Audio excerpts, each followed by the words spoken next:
The True Crime Society podcast contains adult themes and violence and is not intended for all audiences. Listener discretion is advised. If you'd like to skip the intro, please refer to the timestamp listed in the episode description. Thank you.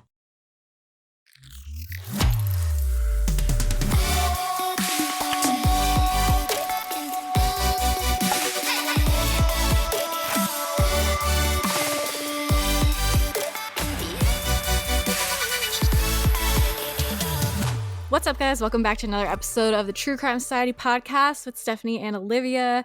It is May 16th, 2024 right now. It is 8 p.m. Late night for me because this is going to be a long episode. It's a big one. Yeah. Early, still early-ish here, 10 a.m. here. It's absolutely freezing. I'm like shivering as we're recording. It's only still autumn, but it feels like winter today. Yeah, it's not that great out here either. So yeah, we just recorded a Patreon episode on Noah Pressgrove, which was very long for a Patreon episode, like an hour long. That was a really interesting case to talk about. So if you're interested in that one, you could check it out on our Patreon. And for this episode, we're going to be talking about Mica Miller, which is another, they're both mysterious deaths, which we didn't really plan for this to be a mysterious death day, but it is what it is. Way. Yep. Yeah, they're cases a lot of people are interested in. Both of them have a lot to say and a lot of opinions, so we're going to get into all of that this episode.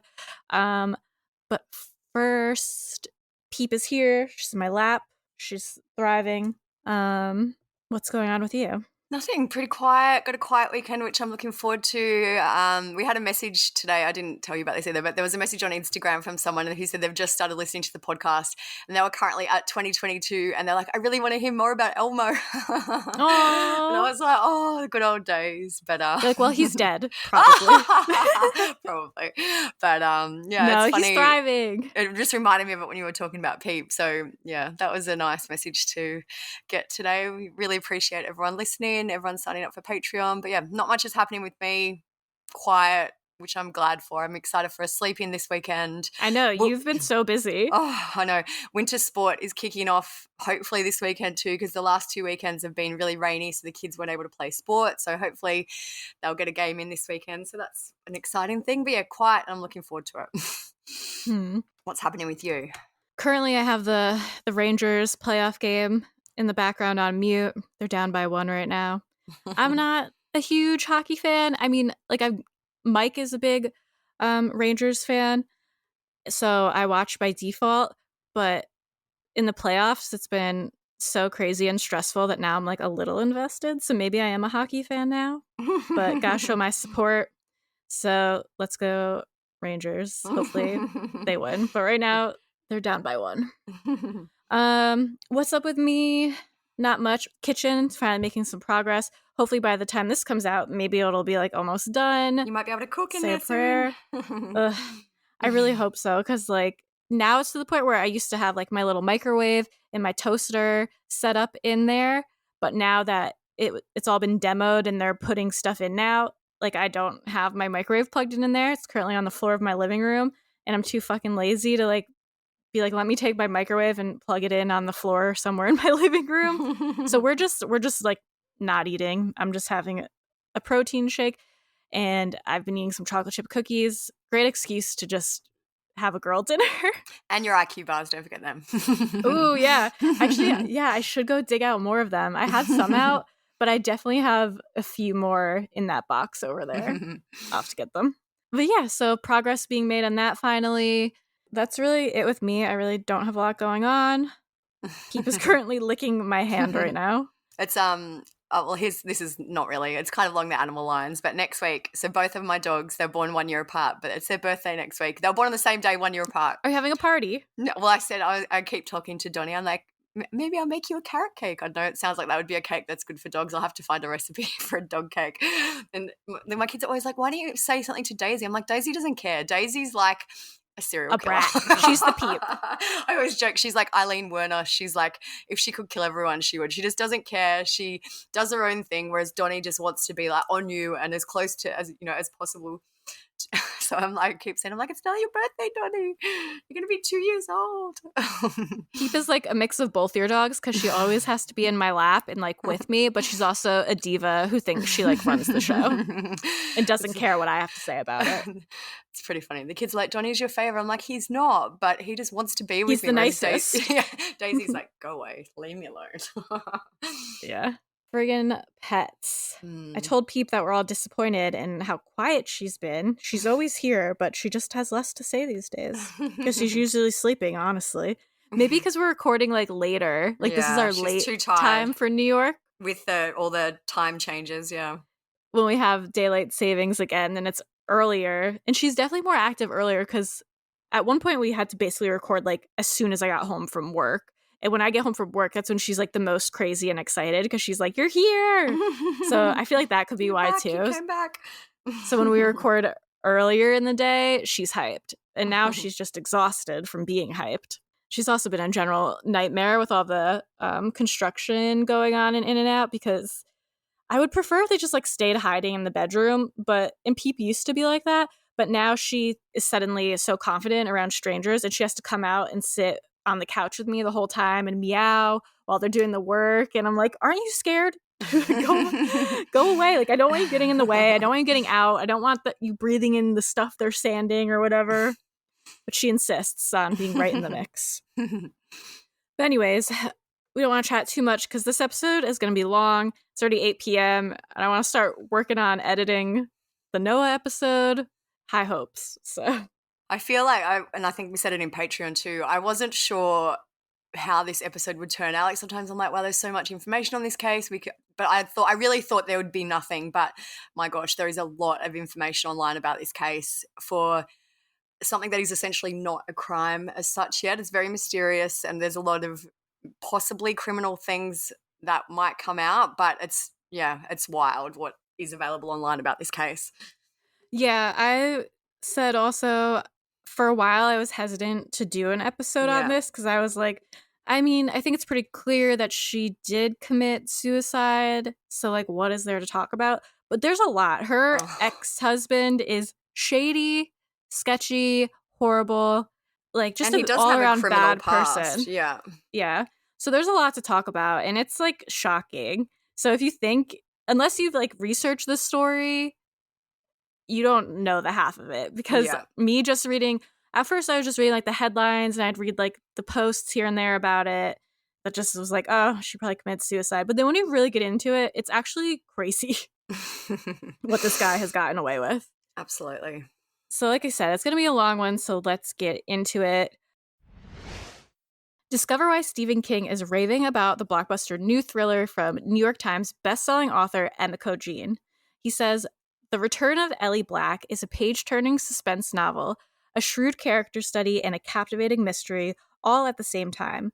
I couldn't put it down until I'd experienced every last twist and turn. Detective Chelsea Calhoun's life is turned upside down when she gets the call Ellie Black, a girl who disappeared years earlier, has resurfaced in the woods of Washington state.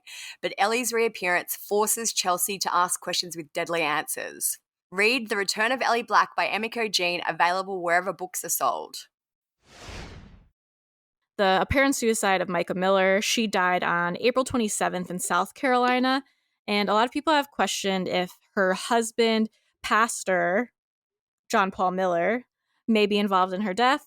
So he is a pastor. He has a very annoying name. Like his name is literally John Paul. John Paul. We might get some hate from any listeners called John Paul. There can't be that many, please. It might be less annoying if it wasn't like the circumstances, and that we have to say it a billion times. Jerk. Anyway, like his name just makes him even more annoying. Yeah, definitely smug asshole. Like it's crazy too that this case essentially hasn't even happened a month ago. Obviously we'll get into the lead up because things have been going on in the background for a long time, but it's weird that crazy that it's been like 3 weeks and there's all this information already out about it.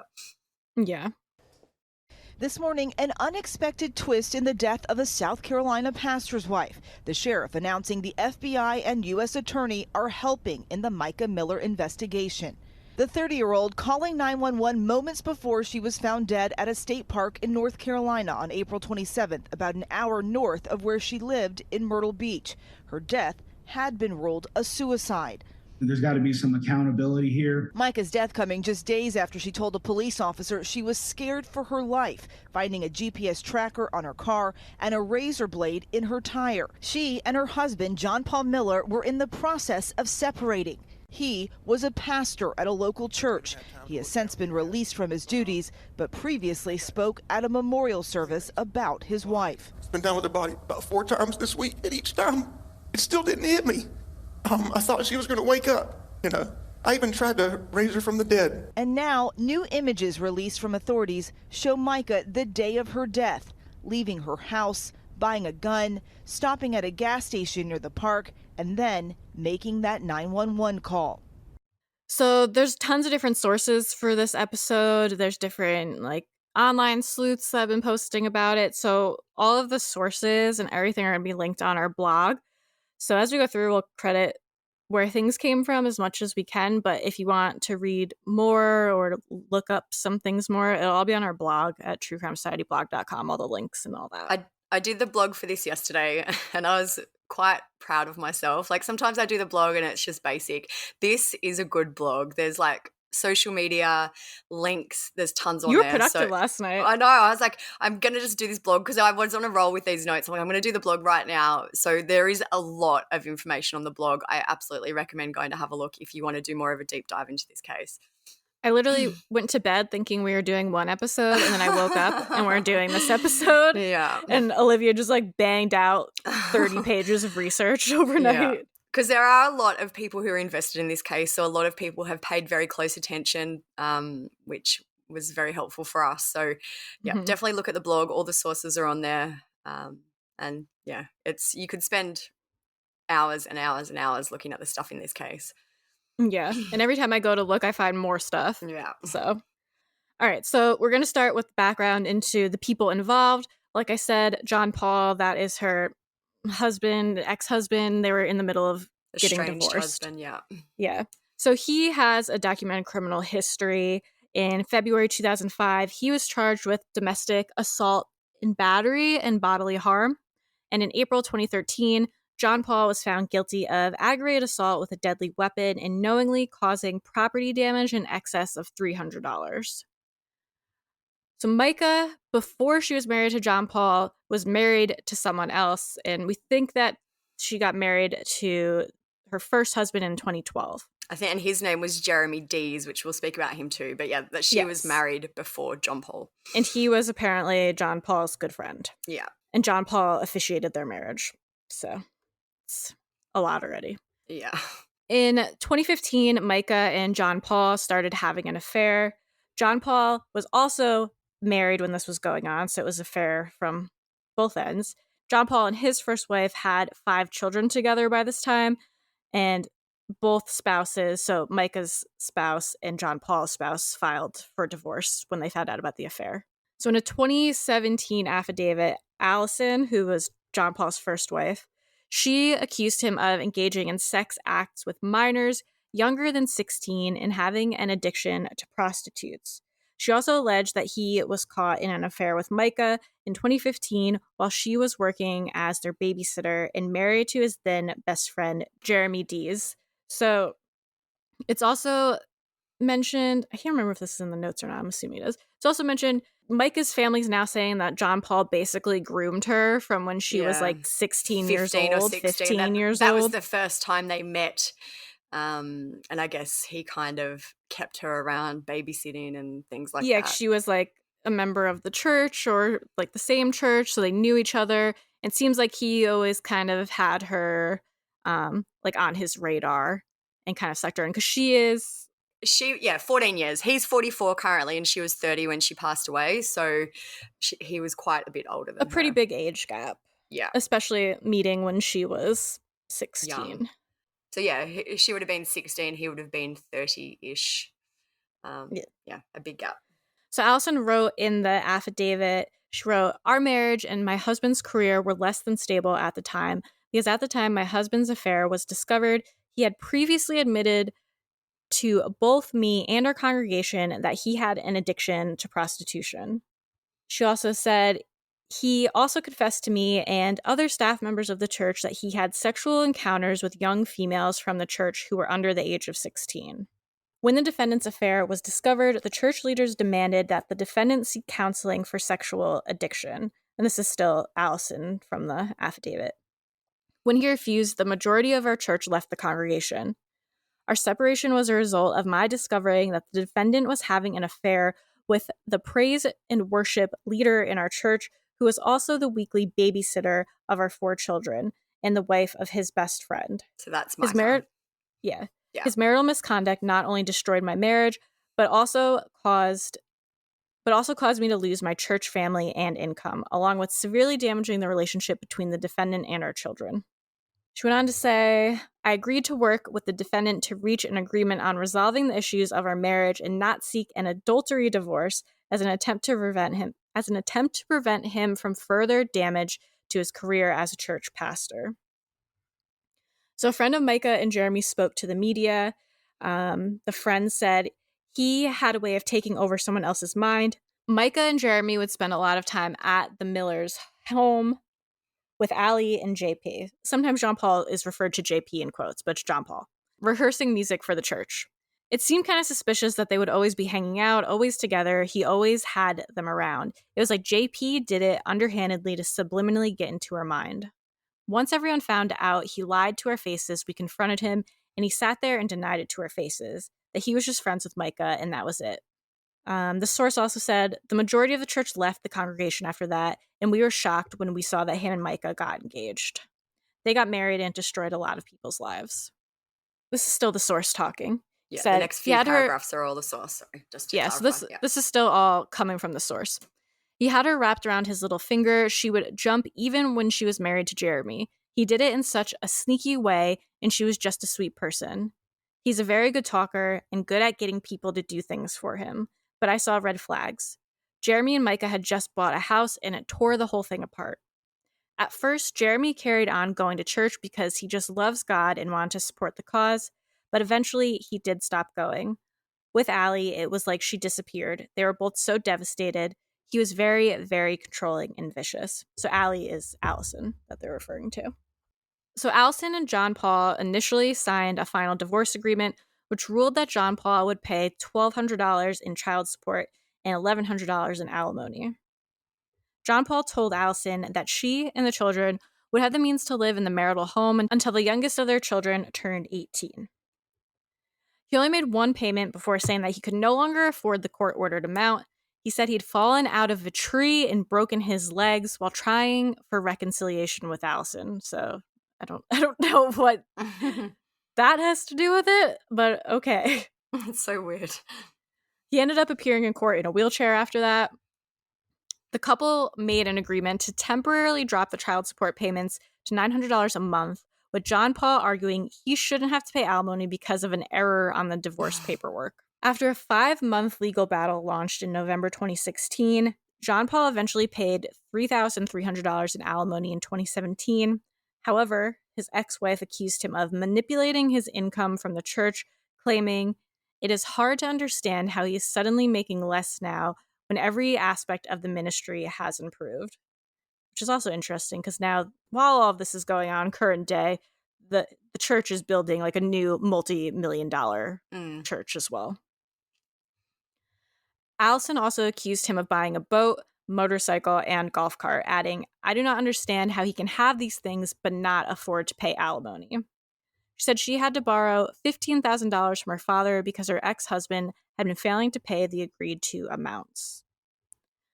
John Paul responded in the filing by saying that he gave her everything in the hope that they would reconcile, claiming he had no money and no place to stay. He added that his ex-wife allegedly screamed and cussed in front of his parishioners and harassed him when dropping off the children. John Paul also claimed her boyfriend threatened him several times. He rebutted claims that he was earning more than ever in 2017, saying, "The stress of finances is unbearable," claiming to have borrowed $20,000 from friends.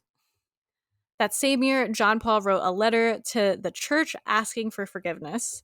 According to multiple members of the church at the time, elders told them, "You're not a good Christian if you don't have forgiveness."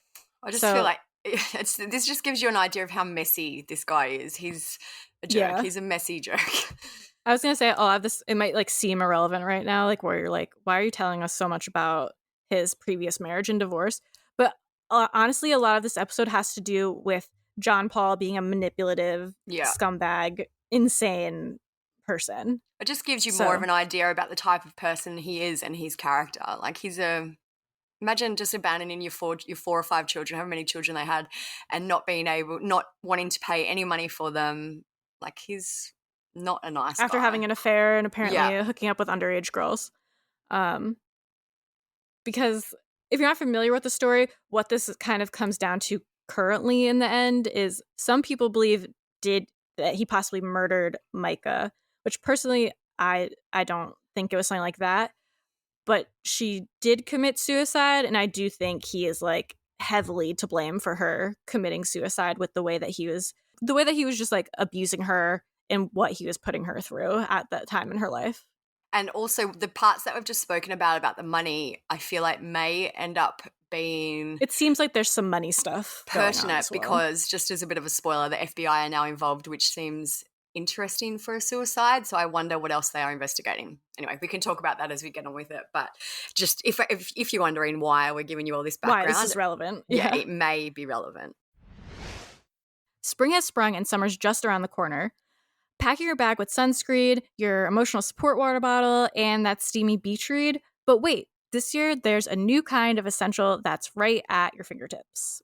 Dipsea is an app full of hundreds of short, spicy audio stories. They bring scenarios to life with immersive soundscapes and realistic characters. You can discover stories about second chance romances, adventurous vacation flings, and hot and heavy hookups. And there's also a growing library of a fantasy series with werewolves, Greek gods and goddesses, Regency-era historical fiction, and fairy smut to explore the bounds of your pleasure. I know that all my friends are into this at the moment. We were talking about it last night at book club. This is what is hot for the summer or the winter, or wherever you are. Definitely.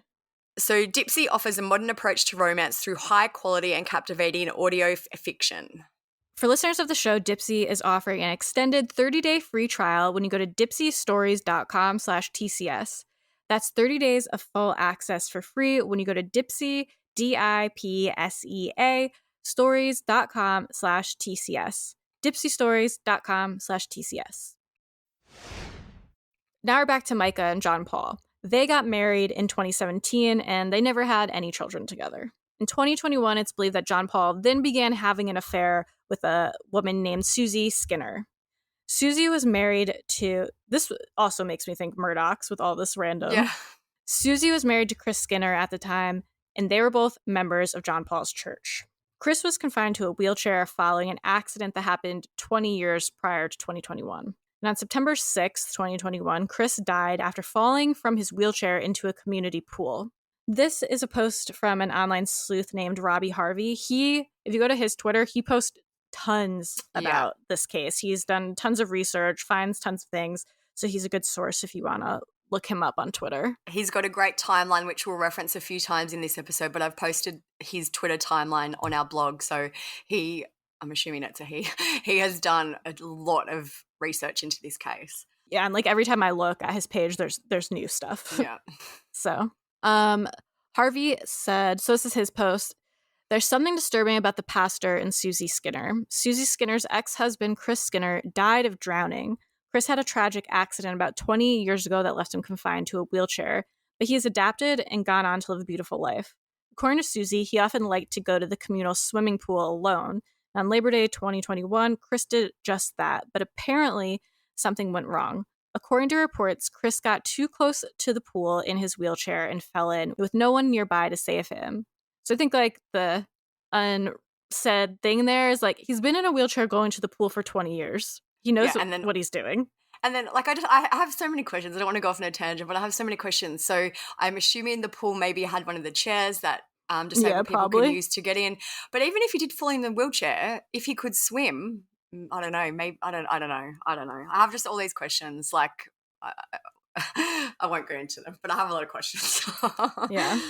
And then so another thing that Robbie Harvey took note of is that on the Solid Rock, so Solid Rock is the church, on the Solid Rock Instagram account, there's only one post announcing the death of a member, and it was for Chris Skinner. So just seems kind of weird. I'm sure there's been plenty of people who belong to the church over the years that have passed away, but there's only one post and it's for him. And it's been brought up a lot now, obviously, because of the mysterious circumstances around Mica's death. This also seems like a really mysterious freak accident to happen. So people are questioning what actually happened. Yeah, the husband of John Paul's mistress mysteriously dies in a freak accident. Just as a little excerpt from his obituary, goes into all the usual stuff. Then it says, "You never forget the moment that you met Chris Skinner. Chris was a man who loved Jesus, loved his family, loved his friends, and loved life. After being paralyzed at age 20, he passionately pursued sharing his story of tragedy to triumph with everyone he met. Although he has spoken to over 1 million people, he believed his greatest purpose was to be a loving dad and husband." And then we thought it was interesting. It says, "Chris is survived by his wife, Susan J. Skinner," and it goes on to the rest of the family. Did he know there was an affair while he was still alive, you think? I couldn't really tell from what I've read. I don't know, but I feel like it was known unless it's come out since then, but I don't It's definitely come out now. Yeah. From there, it's believed that Mica and John Paul's relationship had been rocky for years. Mica's family released texts dating back to as far as 2022 in which they allege abuse by John Paul. Mica's sister, Sierra Francis, wrote on TikTok. Mica's sister has been putting out a lot of information on TikTok into the media. So she made a TikTok saying this. She said, "The proof is in the abuse. Police reports were filed when JP threatened his life. We did a wellness check. That is when he got mad. Police stated when they arrived to perform a wellness check, he was loading Mica's belongings into his truck and stated that he was not suicidal. Hashtag justice for Mica." So then there's texts. And who is the text to? This So one. the bottom The sister? one, so there's two screenshots. One is someone holding a phone and it's the contact is Honey Baby. So those texts That's were Mica's to phone. Mica, but then the other texts I believe were maybe to Sierra It or seems like some it might other be the member of the sister. family. Yeah. So this first one I'll read, it's from John Paul and maybe the sister or someone in the family. But John Paul messages whoever this is and says, "I'm armed, I'm ready." And the other person says, "Armed?" John Paul says, "Mica can fix all of this." The other person says, "This doesn't help anything. Threats and intimidation only make matters worse." John Paul, "I don't care. Driving, can't text, thanks." Then the other person says, "If you come here, the cops will be here waiting. If you stay home, they don't need to be involved. You can't make a threat about being armed and come to my house in the middle of the night. That's not safe for anyone involved." And John Paul said, "Fine by me." Okay. And so those texts were from November 2022. So, 18 months or even longer before. So it seemed like Mica was maybe at the sister's or whoever this person's and maybe was didn't want to house. speak to him, and so it's basically he was insinuating that he had a gun and he was going to go to the family member's house. So then these messages are from Mica's phone. So this is him messaging Mica, and it's all different texts, like as if it's like instant messenger. And he wrote, "My blood is on you, and my kids will know. I couldn't take it without you. All you and it's all written very like it's kind of manic. I don't know the like word. It's all yeah. It's not coherent. It's like a bunch of random words in lines. Like it's not like a normal sentence. It's almost as if it's written like a poem because it's like all you had to do almost. was enter, come home, enter to me. So it's like a lot of different lines. Yeah. But anyways, so he said, all you had to do was come home to me, but you wouldn't do it. I'm done. All you had to do was love me enough to drive home to me. But you don't even care that much about me. I love you. I'm sorry. Tell Sierra I'm sorry. And then it cuts off. But it just seems like a flurry of manic messages. And then there's other texts that said, if you come home today, we can take off the rest of the year and go to counseling every day, go to Iceland, do whatever in order to get well. I also desperately want a child with you. I'm just scared of this. This is the only reason I wouldn't. I'm scared of divorce or putting the child through things like this where you leave and aren't willing to do whatever it takes. So gaslighting her because she left and she's not willing to do whatever it takes when really she left because of his abuse. This is another message from him. All this started because of one bad decision a month ago in Colombia. If I could go back in time, I would. We had the greatest marriage in the world up until that one wrong choice. I'm guessing affair was the sounds choice. like it. Another message from him says, it can continue down that path, or we can have an amazing marriage once again. The choice is yours. Love you. Like, what a dick.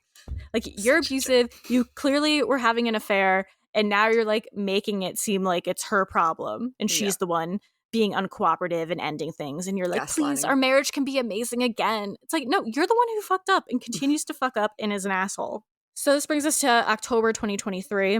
Mica filed for divorce from John Paul. The following timeline is from Robbie Harvey, who we mentioned before. And there's links to this on our blog, or you can go to his Twitter. So he has February 4th, 2024, Pastor John Paul preaches a sermon on Korah and Moses and how it's wrong to rise against religious leaders. On February 8th, according to Mica, she's involuntarily hospitalized in a mental facility. And just outside of the timeline, it seems like this was true because there was a fundraiser that confirms that she had been hospitalized. It said gifting, this is from the GoFundMe, it says gifting Mica some birthday love. Hi all. As you may know, our sister Mica has recently been in the hospital. She had a lot of ups and downs this month, but that hasn't stopped her spirits. She just turned 30, but due to so many life events happening, she was unable to be celebrated in the way our family had planned. I really wanted to rally her community together to remind her how important she is to each and every one of us. I know that there are so many of y'all that love her and support her like we do.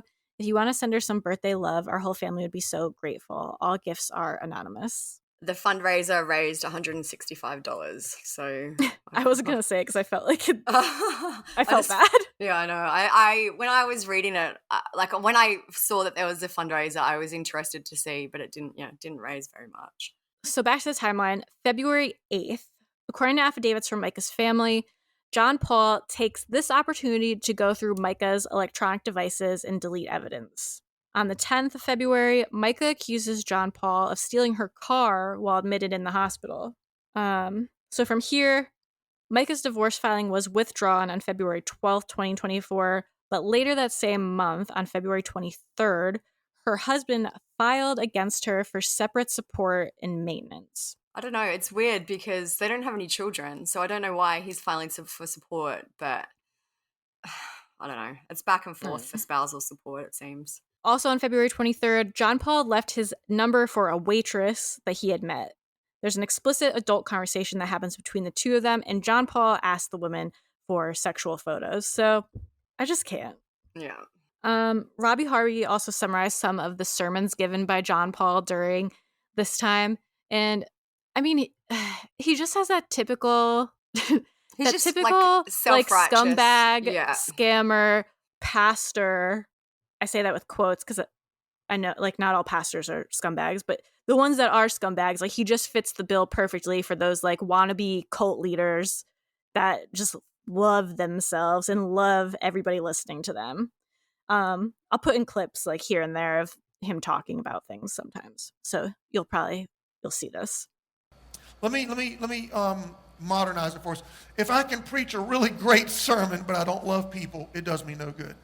If I can play the most beautiful song, write the coolest parody, teach the best Sunday school lesson, if I can walk around this building and pray for people and mountains move in their life, but I'm not doing it because I love people, it does me no good at all. And we get so caught up on is the doctrine right? Is this right? What he said about this and that? And what is this? And we get all into gossip and looking at things on social media and what do they get into? And we forget it's all about loving people. So on February 25th, in one of his sermons to his congregation, John Paul says, a mentally ill person doesn't know they're sick. And this is a quote, you have to trust people around you. The thing that's sick is your mind, and your mind is what you need to realize that you're sick. So profound. Yeah, groundbreaking. Hello. March 10th, he preaches a sermon and reveals he went through 2 years of messages on his wife's phone, so on Mica's phone. He found that 18 people reached out to her saying, quote, if you ever want to talk about your husband, you can talk to me and I'll keep it confidential. Visibly upset, John Paul followed up with, that's a demon talking. This is the worst sermon I've ever preached my whole life. I can't stand it. I just want to give the altar call and quit now. One day, listen, if you ever want to know what I'm going through in life, it's always about what I'm preaching about. God is so good to do that every single time. One day I'm going to preach about getting rich, strong, healthy, and finding a hot wife that loves Jesus. That's what I'm going to do. I'm just kidding. My wife went in the hospital. I looked at her phone and I counted over the past 2 years, 18 people who had texted her and said, if you ever want to talk about your husband, you can talk to me and say anything and I'll keep it confidential. Why the heck does somebody want to hear what somebody else says about their spouse? And 2 of those 18 were men.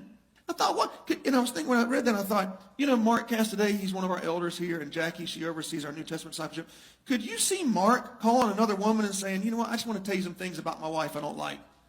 Or could you see Jackie calling a woman or a man, either one? No, if someone wants to call you and say bad things about somebody else, that's a demon talking to you. And the only way to respond is with the word of God.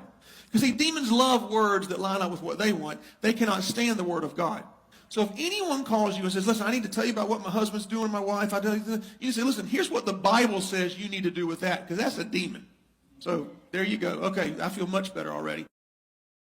It just shows that he was willing to just publicly humiliate her and put all this stuff out there on blast in his own context, out of context of what's actually going on. And imagine your pastor telling you this. Yeah. And I'd be also, Mica was aware of this, and because Sierra has also posted a lot on Facebook about kind of what John Paul was doing as it was happening. So it's all being documented. It hasn't come out after Mica's death is what I mean. They were all documenting it as it was happening in March. Yeah. Especially March seems to be when things really ramped up. Yeah. And Mica was a pretty active member of this church as well. She worked there to some extent at some point. There's videos of her singing at the church. So it's not like she wasn't also involved in this church that he's trying to publicly shame her in front of. In any clips I've seen, shockingly to me in hindsight, there's a lot of people there listening. Yeah. It's a packed house. Again, March 10th, Pastor John Paul tells his congregation that his wife was in the hospital, and as soon as she got out, she left him. The quote is, she gets out and she just leaves, just completely leaves me, leaves everything, drains the bank account, and just goes. Guess what? While you're talking bad about me out there, I'm building a school in Africa for over 100 kids to be able to be fed. Also, March 10th, this must all be the same sermon, just ripping on her. Pastor John Paul says to his congregation, one thing I'm going to preach about is getting rich, strong, healthy, and finding a hot wife that loves Jesus while he's wearing his wedding ring. So disgusting. I just can't believe that this man was in a position of authority where people looked up to him and he's acting like this. It's not great. Yeah, and like I said, there's a lot of people there. Yeah. But I guess as this was going on, more people were starting to be what's going on here? Yeah. On March 11th, Mica filed a police report that said her tire was slashed. The possible suspect's name was redacted from the report. Mechanics at East Coast Honda on Highway 17 bypass found a tracking device while repairing the tire. Mica would end up reporting 4 separate instances where tracking devices were found on her vehicle. So that's unhinged. Yeah. And it's he's tracking her obsessively. Meanwhile, he's the one who's compulsively having affairs. On March 12th, and this is all within days. The first book was the 10th, this is the 11th, now it's the 12th. John Paul's request for spousal support was dismissed, and there's no explanation as to why. March 17th, John Paul told a story of a pastor whose wife left him for a member of his staff. The pastor had to hire a third-party company to find her.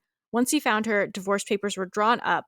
When the time came to sign the papers, the pastor couldn't do it because, quote, Bible says divorce is wrong, and if she wanted out, she would have to leave him. On March 17th, Sierra, who is Mica's sister, made a Facebook post, and that post says, as I was sitting in church today, I received a text message. Usually I don't check my phone and I keep it on silent. Both everything going on with my sister Mica, I've made it a point to try to keep an eye on it for fear of her safety due to others' behavior towards her. To no surprise, it was a message about what was said from the pulpit today in Myrtle Beach at her church. I have so much sadness that someone could take the position that was hopefully given to them by God and use it for their own benefit, abusing God's gift of free will. Please hear my heart when I say, if you attend that church, guard your heart and get in the Bible. The church is the people in God, not the pastor. When the pastor is married and he's on stage giving a sermon saying he's going to pray to God for a hot wife, that should raise a million red flags. When a pastor is on stage in a sermon saying he's going to wave to all of his Facebook haters on his private plane on the way to Miami, that should raise a red flag. When the pastor's up there saying that he's angry at God for always making his sermons about what he's going through in his life, you should take that as a red flag. When the pastor's saying he shouldn't be up there preaching to you, you should hear what he's saying and take it seriously. I can only imagine how emotionally straining it is for Mica having somebody in a position of influence spreading lies about her to the entire congregation, and I commend my sister for standing tall and standing on God's word. So, just more proof that, like, he's ridiculous. Just so ridiculous. And everyone was aware of what he was doing. Waving. It reminds me almost of the Love Has Won guy who just like to be like, I'm so rich, like, here I am, I'm God. Not Love Has Won. Twin Flames. Oh, Twin Flames, yeah. That guy. Get the cults confused sometimes. On March 18th, Mica posted a video encouraging others. She says, I'm just making sure my heart doesn't have any unforgiveness, bitterness, resentment, just forgiveness and hope for the future. And then on March 22nd, she posted another emotional video in which she spoke of abuse within marriage and offered support to anyone struggling with leaving a dangerous situation because they think God will be mad at them. She said, I'll put in a clip, but she said, today my heart's a little heavy. I've had lots of women that have reached out to me about situations of abuse, and I just want to tell you what a lot of people have told me lately because I think I forgot. So today my heart's a little heavy. I've had a lot of women that have reached out to me about situations of abuse. And I just want to tell you what a lot of people have told me lately and reminded me because I think I forgot. I knew, but I pushed it in the back of my head just because of my situation. But you are the bride of Christ. Before anybody else's bride, male or female, it doesn't matter. It doesn't matter what gender you are. Abuse is abuse. And you are the bride of Christ. And my Bible says that he took all the abuse you could think of for you so that you didn't have to live that life of slavery and bondage and pain. Jesus took it all for you. So you don't have to stay in a abusive relationship, whether that's sexual, whether that's somebody forcing you to take illegal drugs or alcohol abuse or physical abuse, psychological abuse, making you think that this is all your fault, or you're a bad mom, or you're a bad wife, or you're a bad husband, or you're not giving it your all when you know you are. God hates divorce, but why? According to everybody I've asked and the scriptures that I've found, it's because it hurts people. But does abuse hurt people? How do you think God feels about that? So, I want to remind you, like a bunch of people have been reminding me lately, that I'm God's bride first. And even an earthly spouse who's a good spouse, when they know that their bride is being hurt, just imagine what an earthly spouse does. What do you think your heavenly spouse does? When you're the bride of Christ and he sees his bride going through abuse and hurt, what do you think he thinks about that? So, encouragement in all this is, you are the bride of Christ first before anybody else's. And he's got you. And he sees you. And he loves you. One thing that really frustrates me with religion is that people like John Paul and abusers use it to manipulate people who are actually religious and follow religion. I'm sure that he is saying to her behind the scenes, like, divorce is bad, that's a sin, like using that against people who are actual followers, like guilting them out basically, and using religion as a way to manipulate people. I'm really bad at drinking water. I am always trying to force myself to drink more water because I'm so dehydrated. I'm always wondering why I feel crappy, and it's probably because I'm always dehydrated. But IQ Mix has been making me actually want to drink water because there's so many great flavors. And it's so tasty and refreshing. Like, it's just so nice to be able to have a delicious drink that is good for you, zero sugar, and helps you drink more water. So start each day right with IQ Bar's brain and body boosting bars, hydration mixes, and mushroom coffees.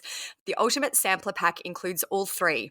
Get 7 IQ Bar flavors, 4 IQ Mix flavors, and 4 IQ Joe flavors. And today our listeners get an exclusive offer of 20% off plus free shipping. Just text CRIME to 64,000. So as we mentioned, we really love the IQ mixes. I'm actually drinking one at the moment. It's a zero sugar drink mix that hydrates with electrolytes and improves your mood with magnesium, and it boosts clarity with lion's mane adaptogen. If you're into coffee, IQ Joe is a jitter-free instant coffee packed with 200 milligrams of natural caffeine, brain-boosting magnesium, and productivity-enhancing lion's mane. IQ Joe comes with 4 delicious flavors. They're original black, vanilla spice, cafe mocha, and toasted hazelnut, and they taste way better than any brewed coffee. And you guys know how much we love the bars. I actually tell everyone about these bars. They are so delicious.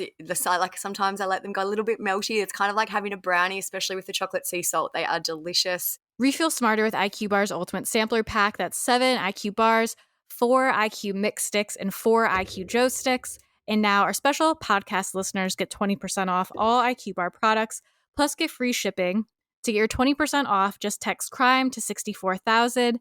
Get your discount, text CRIME to 64,000. That's CRIME, CRIME, to 64,000. Message and data rates may apply. See terms for details. So on March 27th, John Paul filed a police report alleging that he was being harassed on social media by his wife. He tells police that he's worried about his reputation. At some point in early mid-April, John Paul sent Mica an apology for posting a topless photo of her online. So he wrote to her, "I'm sorry for putting a picture of you on the internet. It was for less than 1 hour and immediately taken down. I was hurt that you were telling everyone horrible, intimate details of my past sin, and I just wanted to try and hurt you. Please forgive me. It was evil of me to do that." So apparently he posted a topless photo of her on Facebook. Like, how horrible. Mica made another police report on April 15th regarding the 4th tracking device that she found on her car. She told police that she'd found a heavy-duty tracker placed on her vehicle by John Paul and wanted to turn it over as evidence. The report noted that it was not the first such complaint police had taken from Mica. The report also said an officer told Mica that it was a civil matter and that she could keep the device because the two were still legally married. Like, oh, thanks. On April 16th, Mica filed for spousal support. A hearing notice was sent out for the request on April 23rd, with a date of June 5th being set. Around this time, Mica sent an affidavit to her attorney, and it reads in part, "Since the day we became husband and wife, I've been abused in every way I can think of, emotionally, sexually, spiritually, financially, and physically. He's harassed me physically and electronically with letters, phone calls, emails, and texts, hacking my emails, hacking my personal Facebook, and impersonating me, using my stolen phone to send texts and emails out to church members pretending to be me, texting friends and family saying that I'm sleeping with teenagers from our church, and showing up in person at places around town, to having installed 3 different tracking devices on my vehicle." Which, I can't even imagine. It sounds so exhausting. Like, he's pretending to be her, sending messages to people pretending to be her. It's just insane. And it wasn't just like a one-off thing. Like, as It's we've mentioned, this constant. is happening like every day. There's stuff going on. It would have been, like you said, exhausting. I don't know how he had time to do anything else because it Yeah. seems like he was just constantly harassing her and figuring out new ways to harass her. So the day that Mica died is Saturday, April 27th, and this timeline of events is from the Robeson County Sheriff's Office. At 11 o'clock, Mica was observed on her Ring camera arriving at her residence on Margarita Drive in Myrtle Beach, South Carolina. So they have released a lot of CCTV images just to kind of back up this timeline. At 11:38, Mica was observed on her Ring camera leaving the residence. At 12:12, she was observed on CCTV in a store walking into Dick's Pawn Shop, which is located in Myrtle Beach. 1 minute later, she's observed at the register and she initiates the purchase of a gun.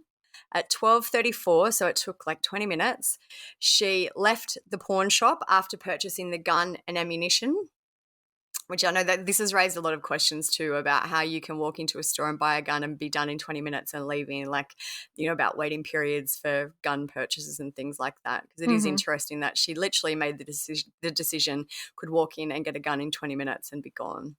Yeah. At 1:06, her black Honda was observed traveling on Highway 501 in South Carolina.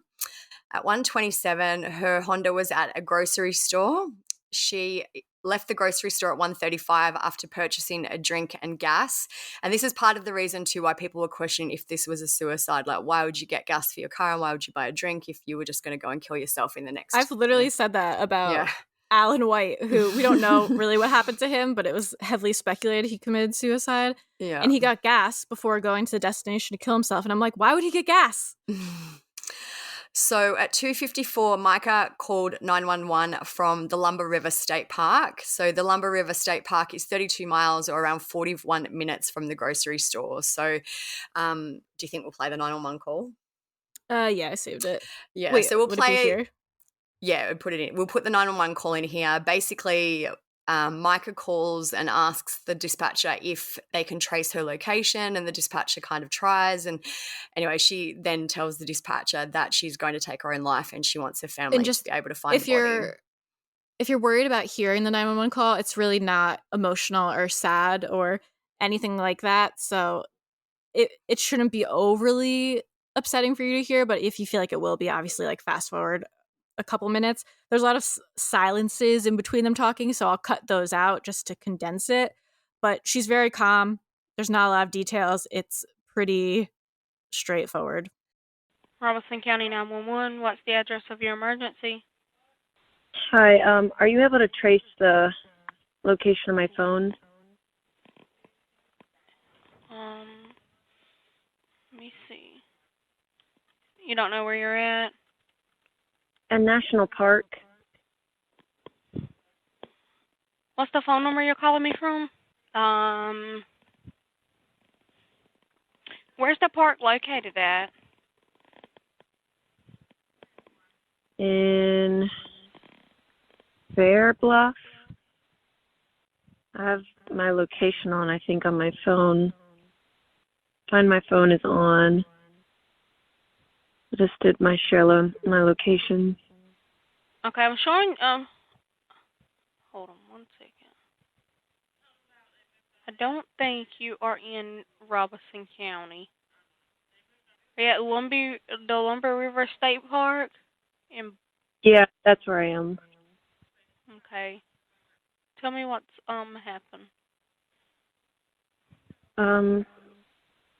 I'm about to kill myself, and I just want my family to know where to find me. Okay, ma'am. Just listen to what I'm saying, okay? Let me make sure I got the exact location where you're at, okay? Just 1 minute. Yeah, she seems very, like you said, calm, like she's resigned. Like, and I found it interesting too because the dispatcher doesn't ask why. Like, I feel like the dispatcher thought she might be lost because that's why she's like, "Can you trace my location?" Yeah, first. Yeah. So yeah, you don't hear much. I did find it interesting to listen to. And it just ends. Yeah. I don't know if that's where it actually ends or that's just all that was released or if that's when Mica hung up. That there is a gunshot maybe heard, but you don't hear that in the versions that I've heard anyway. Yeah. So I did, I guess this more is like discussion, but just I'll forget by then. I do think it's interesting how calm she is because there's a lot of speculation, even though it's eventually said that John Paul wasn't like in the area at the time. Like people are still thinking he's somehow involved and maybe this was a murder. I do feel like if it was a murder, she wouldn't have sounded so calm and confident and like set on what she was going to do. I agree. All right. So at that point, that is when Mica took her life. I thought this would be a good point just to discuss some of the points in her obituary that was released. So it says that Mica Miller of Myrtle Beach passed away Saturday, April 27th. She's survived by her husband, Pastor John Miller of Myrtle Beach. Then it goes to list all his children. So it's her stepchildren and then the rest of It's her like family. clearly he wrote this. Yeah, absolutely. It says, Mica was energetic, affirming, adventurous, faithful, loving, giving, forgiving, talented, joyous, creative, assertive, bold, determined, authoritative, passionate, hardworking, a risk taker, and so much more. She and JP have been friends since 2009, so that also goes back to them knowing each other since she was very young. Married in 2017 and spent almost every single day and night together. Mica loved her little dog. She loved doing outdoor activities like waterfall rappelling, hiking, skydiving, running, and going to the beach. Mica would take on any challenge, even if it was being vegan for an entire year. She was a great stepmother and an amazing wife and helpmate. She helped Pastor JP with the church in every way. Mica was the worship leader, graphics designer, youth leader, women's ministry leader, and pastor's assistant. And she did all of this with the utmost integrity and faithfulness. Mica made the greatest of efforts to always be the best wife she could be. She truly served Jesus and her husband with all of her heart. This is just ridiculous. 100% he wrote this. She would praise her husband after every church service, telling him he was the best preacher in the world, even if it wasn't true. She also told him he was the funniest preacher in the world, even though it wasn't true either. So this is all that about part made me him be now. like, is this real? Yeah. Like, so then it goes on. Mica loved her family so much. She looked forward to every text from her father or brother. She sought every opportunity to pour into her sisters. There were thousands of nights that she would pray out loud to God to always bless and take care of her family. They were constantly on her mind. Mica wanted more than anything for each member of her family to serve Jesus continually. She loved her ice bath, nice car, sauna house, etc. But more than anything on earth, her desire was to see people come to Jesus. this is like screaming overcompensating. Yeah. Yeah. Like John Paul's overcompensating for whatever, for everything, for the abuse that's coming out, just everything. I feel horrible for her family that he was the one to write Oh the my obituary, God. because I guess essentially he is still her next of kin, but they knew, like, Sierra knew, they knew what was going on, and then to have this would just be a slap in the face. I wonder, like, it must be such a legal, like, clusterfuck when someone dies while they're in the midst of getting divorced or something. Yeah. But yeah, if I was her family, I'd be infuriated. And especially, like, he held his own memorial and funeral and stuff that we'll get to. I would be, oh my God, I would maybe commit a crime. So John Paul announced Mica's death to his congregation the day after she died, which was April 28. There's lots of video of it online. He told the crowd that Mica's death was, quote, self-induced. He said, you all know she wasn't well mentally and that she needed her medicine and it was hard to get to her. Prior to making the announcement, though, he asked the congregation to stand and instructed them to, quote, leave church quietly and don't talk about the announcement here in the building. We're not going to do an altar call today. Instead, I'm going to have you stand up and I'm going to make an announcement. And after the announcement, I'm going to ask that you leave church quietly and don't talk about the announcement here in the building, please, if you can. So y'all can stand to your feet. Before I make the announcement, I also want to say that my request to you is that you will continue to come to church and serve and give for the next little bit. Because I don't want to have. I'm taking a little bit of a break, and I don't want to have to worry about the church. My break may be a few days, a few weeks. I don't know. I got a call late last night. My wife has passed away, and it was self-induced, and it was up in North Carolina, and we're gonna have a funeral for her next Sunday here at 3 p.m. And so it's all I can. Yeah, I'm just kind of going on adrenaline right now. So y'all pray for me and my kids and everybody. And she wasn't. Y'all knew that she wasn't well mentally, and that she needed her medicine that was hard to get to her. And so I'm sure there'll be more details to come. But just keep our family in your prayers. And I'm going to let Pastor Randall, Bishop, he can pray. I'll get him a microphone. He'll pray out. And if you have anything you want to share as well, I appreciate it. Come on, let's pray. So that was how he told the congregation about Mica's death. On April 30, John Paul apparently attempted to get into Mica's apartment. He was stopped by the building manager and police were called. What was he looking for? Yeah, I wonder what he was trying to get. That's what a lot of people are saying. They're like, why? What was he trying to get? What was he looking for? On May 2nd, Mica's siblings filed affidavits in regards to her estate. I'll just read part of it, but basically, as we mentioned, I'm assuming John Paul was the next of kin, so therefore he's probably entitled to her estate, but they outline in this essentially why he shouldn't be. It says, Mica talked about what she wanted her life to be following her divorce. Having travelled for a church mission this past fall, Mica was intending to participate in additional ministries and to even live part-time in Kenya. She recently shipped some of her belongings to Kenya in preparation of her stay there. It says, my sister was hopeful for her future after filing for divorce from John Paul. My sister also expressed to me that she was fearful she would not make it to the divorce and that her life would be taken from her. It is my belief, based on conversations with my sister, that she told multiple people, including other family members. She stated to me on many occasions, if I end up with a bullet in my head, it was not by me, it was JP. Mica forwarded a group family text message notifying us that Mr. Miller was served the divorce papers on April 25, 2024. So that's 2 days before she died. On April 27th, my sister Mica was found dead as a result of a gunshot wound. I fully have the full support of my family to request to be appointed a special administrator. I take this request and my potential appointment in this role very seriously. So her family did act quickly, which is good, after her death. It's sad that he was like such a piece of trash that's like her family was almost prepared for this. Like they'd already been saving all of this stuff, saving all the abuse information, and like they were ready to try to protect her. So after Mica died, John Paul has been giving a lot of interviews. He spoke to ABC 15 on May 2nd and said she was probably the greatest wife anyone could ask for. He did also speak then about her mental illness. He spoke to the Christian Post on May 4. This is a quote from the article. It says, Pastor Miller explained that his late wife was diagnosed with bipolar, schizophrenic, and dependent personality disorder in 2017, and he had been trying to manage it with lithium and significant support since then. What did they mean he'd been trying to manage it? Like, yeah, it's just like it's a control thing, it seems. It's so weird. He said that as long as she took her medication, his wife would be fine. However, she had a roller coaster relationship with her treatment. He alleged that she would complain how the medication would make her gain weight or cause her to slur. And earlier this year, the wife of a pastor friend who had no understanding of mental illness offered to pray and believe that Mica's mental illness would go away. That incident stuck with Mica, and she believed that she no longer needed medication. He said, I took care of her through every time she went to the mental institute. I took care of her every time she stopped taking lithium. I would never expose this stuff about her if I didn't have to now, but every time she tried to kill herself, I would be there. I would literally sometimes pick her up, physically put her in the truck and take her to hospital. He said that he took Mica to probate court a few weeks ago to get her hospitalised, but the court stated that she wasn't a danger to others, so she couldn't be forced.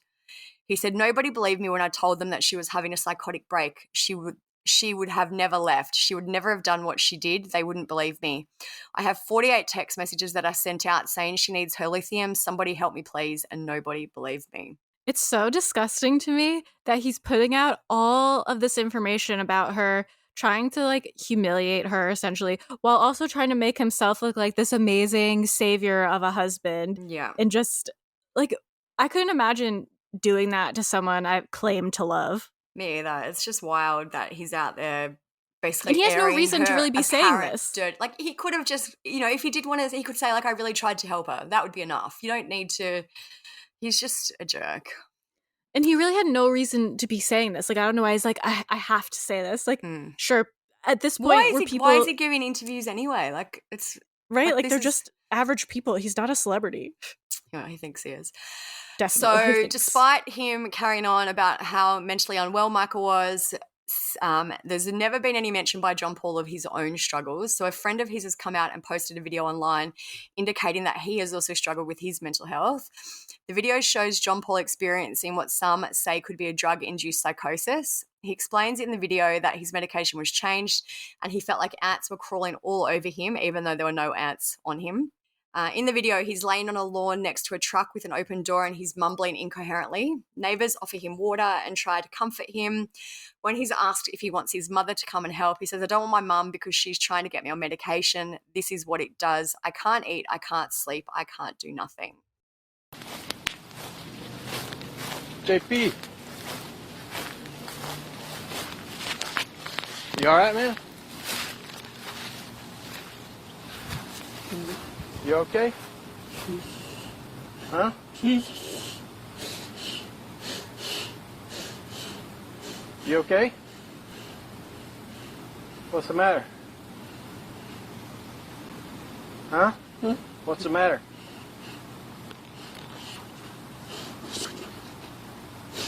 I switched my medication. Makes me go crazy. Is somebody helping you? Thinks that Mark's coming to get me. Oh, okay. I thought I was going to see Jesus. Okay. But you got Mark coming? Somebody called him, I think. Okay. I feel like he invited me. So, Because he ants biting me everywhere. is your medication something they gave you? Yes, I'm drunk. Yeah. The friend who posted the video has written a post about it. I'll just read out some of it because it is quite long. It says, I believe the saying goes, getting a taste of your own medicine, and I mean that quite literally. You have used and abused for way too long, only to get up on the pulpit and consistently discredit your victims by airing out intentional, degrading, inappropriate personal information. So that's what we were speaking about before. That's exactly what he was doing. Doing that allows you to control the narrative. Now we have the death of the wife that you claim only took her life because of mental illness. Fact is, nobody was ever mental until they met you. You are the common denominator in all of this. This video is only proof that you yourself have issues and you know what medication can do to someone. Imagine being in a vulnerable state like this and being met with control, manipulation, and shame. What's the long-term effect of that? Now add abuse on top of that, all forms that may apply. Who can handle that? Yet you were met with a soft tone and a water bottle that you didn't deserve. JP, I could have done this anonymously, but I want you to see it's coming from me so you don't go after anyone else. You know I've got receipts and you know I'm not scared. I've never met anyone like you, but what I've learned and been taught is people like you repeat their behavior and every so often they slip up and show who they really are. Sometimes they even type it in an email. I think it's abundantly clear that you haven't been held accountable for your actions over the years, and I never hit the recycling bin. He goes on to say, the reason why most people didn't speak up the first time is because they know your reaction is ruthless. You have a little bit of local power with enough financial resources to hurt people legally, and they fear putting their family at risk. And the few others that don't speak up because it's not the Christian thing to do, well, neither is doing nothing. He says, I also believe Jesus flipped over some tables, so here we go. So good on him for standing up to John Paul. Yeah, I thought this was really telling because this guy used to be his friend. So it's not just like biased where it's like just her family who thinks this. Like there's other people who think he's disgusting. Yeah. So on May 4, just a few days after Mica died, there were photos of John Paul and Susie Skinner that were made public. He had apparently been seen with her multiple times since Mica's death. They look like they're at like a cafe or a restaurant or something. They're sitting there laughing. You know, he doesn't look sad or yeah. On May 5, John Paul was temporarily dismissed of his duties at the Solid Rock Church. An email was sent out and it said, I, Charles Randall, by the authority vested in me as an overseer, hereby release Pastor John Paul Miller from all ministerial functions for a time of healing, counsel, and guidance pursuant to our governing instrument. So that's what the congregation was told. Also on this day, Mica's funeral was held. In a video from the service, John Paul said, I'm assuming it was he went to the funeral, did he? Is this where he said it was another memorial? I think the memorial funeral is the same. He had one and then the family had a separate one because they didn't want to go to his. I think memorial funeral is the same thing for this. So John Paul spoke a lot. I believe it's like a 35-minute long kind of rant he goes on. And he basically talks about how he attempted to raise Mica from the dead. I'll just read out part of it. He says, as Christians, of course, we know she's not here. She's in heaven worshiping and enjoying and probably haven't had time to look down here yet. You all know she wasn't well mentally and that she needed her medicine and it was hard to get to her. But I've been down to the body, as in her body, about 4 times this week, and each time it still didn't hit me that she was gone. I thought she was going to wake up. I even tried to raise her from the dead one time this week. I'm just, everyone knew how beautiful she was on the outside, but only, I think a spouse knows how beautiful that person is on the inside. So I want to take a few minutes to just kind of tell some stories and just share some things about Mica that I don't know, shock you or help you get to know the more intimate side of her. She was beautiful on the outside. She had won so many beauty pageants, all when she was young, and I have one of her trophies here where she won Saucus the Idol. Let me tell you, just to talk about how pretty she was on the outside. When she went to one school, she won the Miss whatever the school was beauty pageant, and then her family moved and she went to another school and she won the Miss Beauty pageant for that school too. So it was the first time in that county's history that someone won, both the pageants. But it really hadn't hit me. I've gotten to spend, as Christians, of course, we know she's not here and in heaven, and she's worshiping and enjoying, and probably hadn't even had time to look down here yet. But I got to lay next to her body and spend time with her body about 4 times this week, and each time it still didn't hit me. I thought she was going to wake up. I even tried to raise her from the dead one time this week, and that morning, actually, I went to the mall later. She had bought me this dog tag, and the chain broke, so I went to the mall to get it fixed. And I saw a female about 20, 30 feet in front of me, and she was wearing one of Mica's dresses, and she had the same tattoo Mica has on her arm and the exact same hair. And out of just instinct, I screamed, "Mica!" And the girl turned around, and it was one of her sisters. And I thought I raised her from the dead. She's alive, But I can't wait to see her again one day. So this is what it's all about him again. And even though obviously it's insane to be like, try to raise someone from the dead, and that's not going to happen, I bet you he didn't even actually try, though. Like, he's just saying that to be like, I tried, like, to raise her from the dead because, like, I just love her so much. Like, he definitely didn't even try. According to a source, John Paul attended a bar after the memorial and he showed no remorse for his wife's death. He was just out there drinking, having a good time. So up until this point, there was a lot of questions about Mica's actual death. People were questioning if John Paul could have actually pulled the trigger, if he was involved, But on May 6th, the North Carolina medical examiner ruled that her death was suicide by gunshot. The Robeson County Sheriff made a great post where they outlined basically their entire investigation and how they had come to determine it was a suicide. They start with that at 2:54, Mica called 911. She asked if her phone could be located because she was going to kill herself, and I wanted her family to be able to find her body. During the conversation with the dispatcher, the caller hung up the phone and the dispatcher was unable to contact her. They found the location of where she was calling, though, and dispatched a deputy to the location. So when they got there, they conducted a search of the area. They found her car and they confirmed it was Mica's car. They also located a gun case in the passenger seat of a vehicle, as well as a box of ammunition in the center console. They found the receipt for the gun that we mentioned that she purchased earlier that day. During a search of the park, when they were trying to find the person who called 911, investigators were approached by an individual who had found a bag near the water's edge, and that bag had ID in it belonging to Mica. The individual stated that he heard someone crying and a gunshot while he was fishing. Law enforcement continued to search and they found a body in the water. That body was identified as Mica.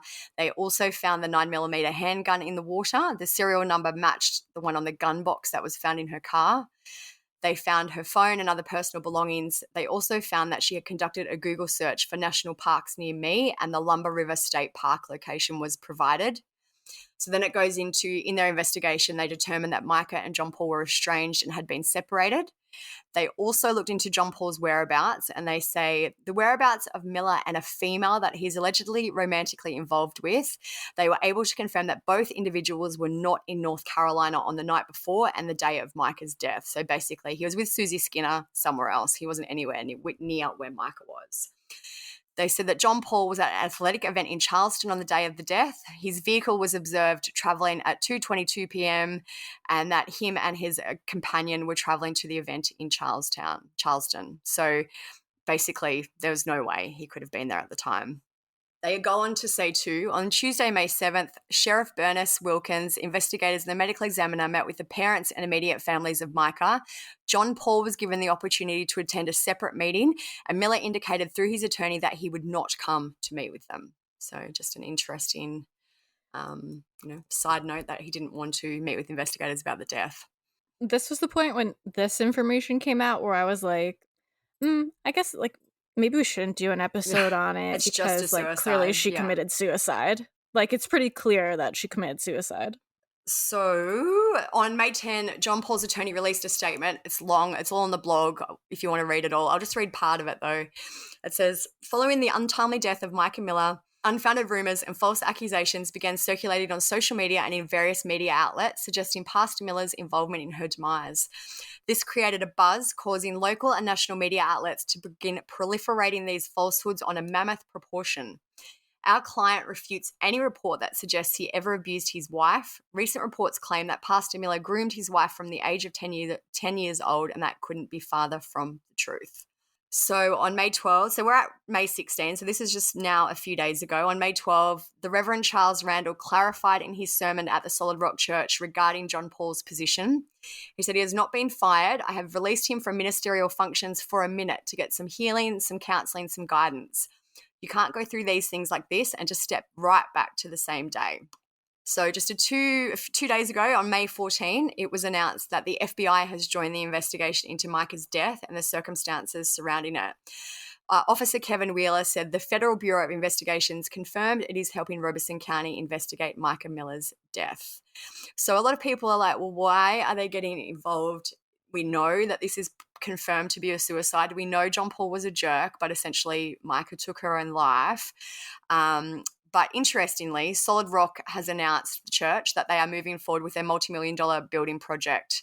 They made a post saying, Solid Rock is moving forward with our new building project. We're excited to see all our members at our meeting May 19th at 5 p.m. So I have read a lot of speculation online that police or the FBI may be involved in terms of looking into the church's dealings and maybe John Paul's possible misappropriation of money and things like that, which would make more sense to me about why they are involved. But it's interesting that they are involved in essentially what is a suicide. Yeah, I've seen it mentioned also that they're looking into some of his like charity type things. Like he had something with like a charity in Africa with money where the donations that they received, like they weren't handled correctly, and that's something that's being looked into. I'm sure that more information will come out by the time this episode is released on all of this. So whatever else comes out, I'll add in clips if I can, or if we have to hop on and record again, we will. That's really it for like the timeline story currently. It hasn't been stated actually why the FBI is involved, but just that they're involved now.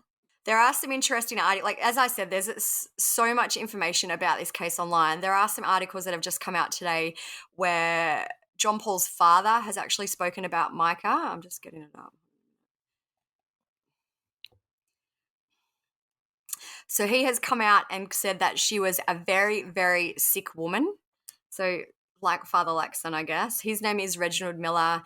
He has said, sorry, I'm just trying to find it. He has come out and said that she was suffering from mental illness. She tried to kill herself once before. He said, Mica was a very sick young woman. All have been covered up to protect her memory. I have a video of Mica where she tells last year how she took a gun to kill herself and pulled the trigger and the bullet locked in the gun. She also said that just 2 weeks after her marriage to John Paul, he had to stop her when she suddenly began shooting up the neighborhood. He said she spent the first 3 weeks in a mental facility and all the time since then. Her family refused to believe how sick she was, which, you know, obviously we now know that her death was a suicide. I just feel like all of this is unnecessary. In the environment that she was in, and what John Paul was putting her through, like we've only seen like a tiny bit. I'm sure there was tons. And what we've seen is horrible. Like he was harassing her nonstop. She said that she was sexually abused. Like she listed off a lot of things there. And I just think when you're trapped in an environment like that, you can't not be mentally ill. When, like I've talked about this again recently, but when I had issues with a girl that obviously this is a much smaller scale, but for my point, it works. I had issues with a girl when I was younger who was harassing me, and the harassment was constant. Obviously not as bad as this, and I'm not even trying to compare, but the constant harassment, it made me so paranoid and like afraid to do anything. Like I was scared to go to school. I didn't want to leave my house. I didn't want to see my friends. I was so depressed. I was so anxious. and it really just causes you to be mentally ill. Like, it totally warps your perception of reality. And sometimes when it's so constant, it's almost like you're brainwashed in a way where you start believing what they're saying. Like, you're the horrible person, like you're a piece of shit, like you're the one causing all of this. It seemed like she, in the end, was finally like taking back her power, and that's what escalated the abuse, was when she was trying to get out.